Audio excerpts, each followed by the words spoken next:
you freaking kidding me? Like, yo, dude, they got video footage of you, and you sitting up here talking about something? Nah.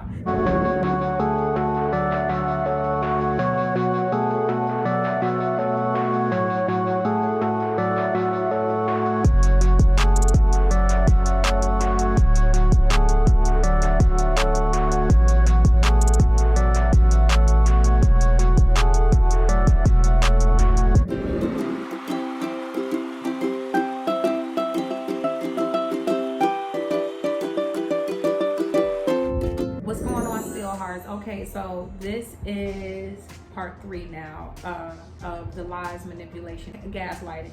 Okay, so I wanted to finish telling y'all some different experiences. I'm trying to explain to you guys so that you guys get a full understanding of what these whole lies, manipulation, and gaslighting sounds like. Okay, so the next one that I have for y'all is when I was with the covert, he carried some songs in his phone. Okay, he had some unfinished, and these are not finished songs, these were unfinished songs that he carried in his phone with me singing it. Getting him to help me in the studio was like pulling teeth. It was hard. And he has a file with my voice on it, and like a verse and a hook, and that's it.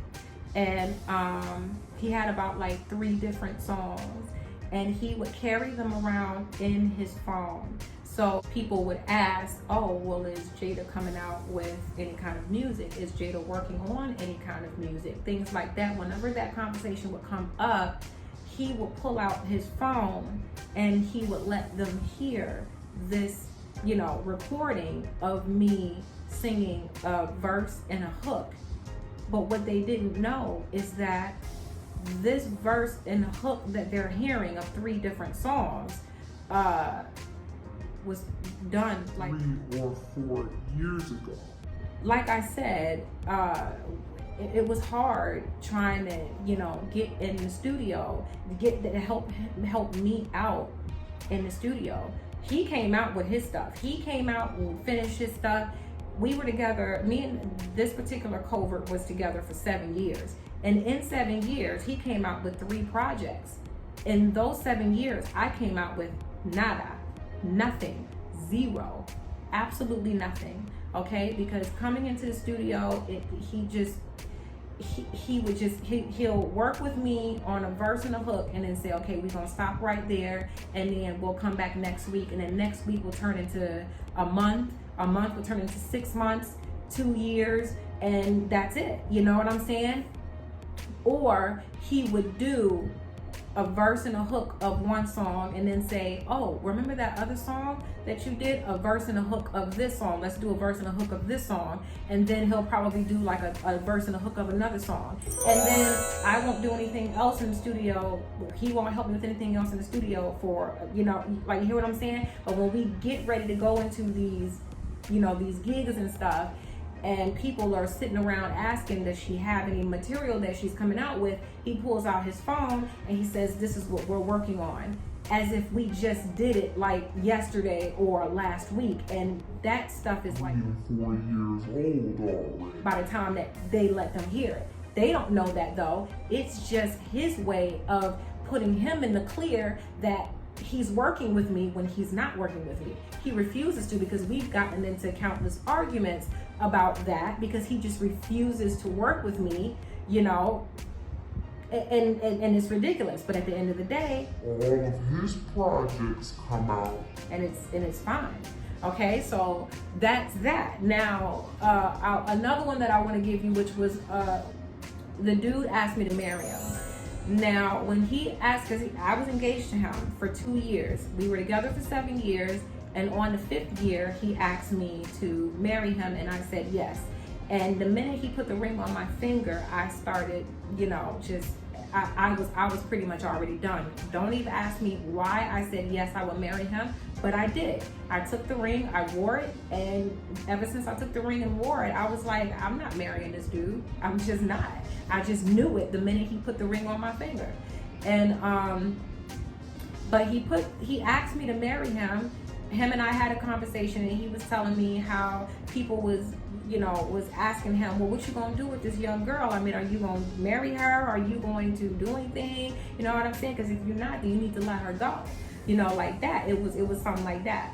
So dude pretty much put the ring on my finger just to let everybody, to make everybody believe that he was, going to marry me when he had no intentions on marrying me. My thing is that we had about like 2 or 3 conversations about getting married, and out of the 2 years that we were engaged, he had everybody else believing that we were getting married, and I even knew that we weren't getting married. I just knew it because the way the dude was acting, he was still screwing around with these other females.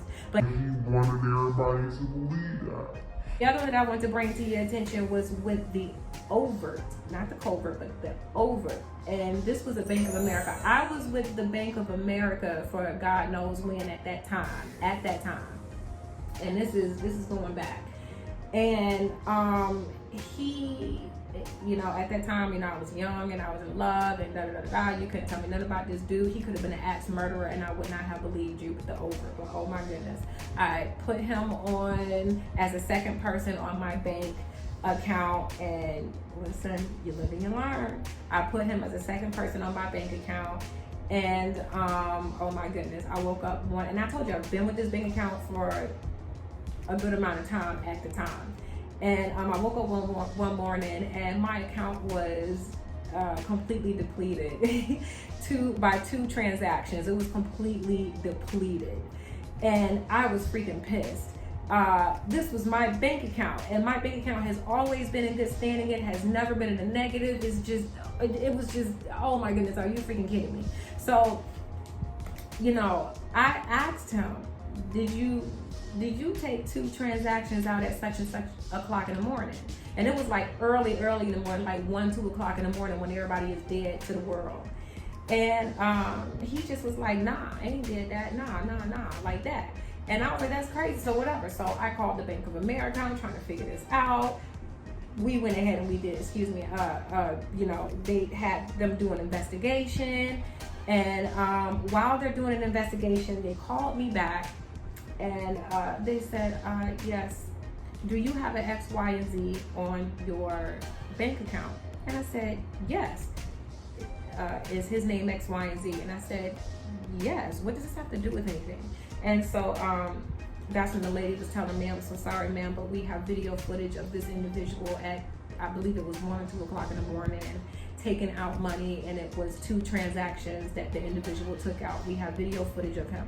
And I said, what? And I looked at the dude. I had said, did you do this? He was like, nah, I ain't do it. I said, nah, he ain't did it.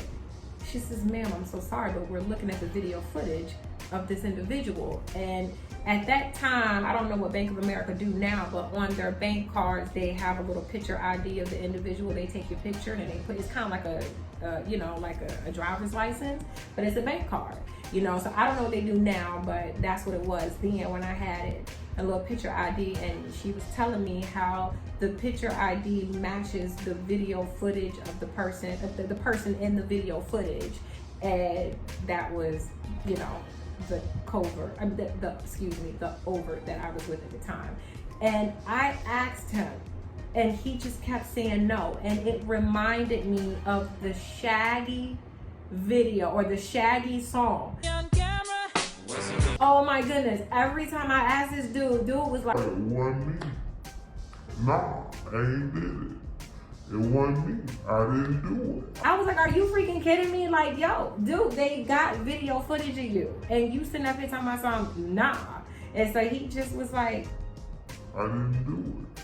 Like, are you freaking kidding me? So I'm just telling you, it just goes to show, I'm telling you all of these things because it just goes to show you how the individual, number one, is fully aware of what it is that they're doing. That's one. Number two, they don't want to take accountability for what it is that they did. They know that they done screwed up. They know they messed up, but they don't care. At the end of the day, they still want what they want. And in that situation, it was money. Okay? He wanted the money. He took the money, so he stole it. It was right there. Actually, he didn't even steal it because he had my bank, I put him on the bank or whatever. So as far as, you know, in his defense, he didn't steal it. He had the right to it. But as far as I'm concerned, you took all of my money out of my bank account and left it in a negative, and you turned around and lied about it. You pulled a shaggy and was like, it wasn't me. Knowing doggone well that they had video footage of you, and you were the person in the video footage that matched the picture ID on the car. But it just goes to show you how this is what it is that they do. This is how they get down. They be playing around in the mud, nasty and dirty with them doggone pigs, and that's just how they get down. They have something in their head, they got a goal in their head, and they just go ahead on and they go forward. They don't care how you feel. They will use you. They will run you dry. They will run you ragged, and then know that they ran you dry and ran you ragged, and sit there and lie about it and pull a shaggy and be like, nah. One me. That's just how these individuals get down. Do you hear what I'm saying? So I hope you get a full understanding of what it is by my experiences, and you know, oh my goodness, just don't give them no money. Whew. Cause child, that's gonna hurt. Don't give them no money now.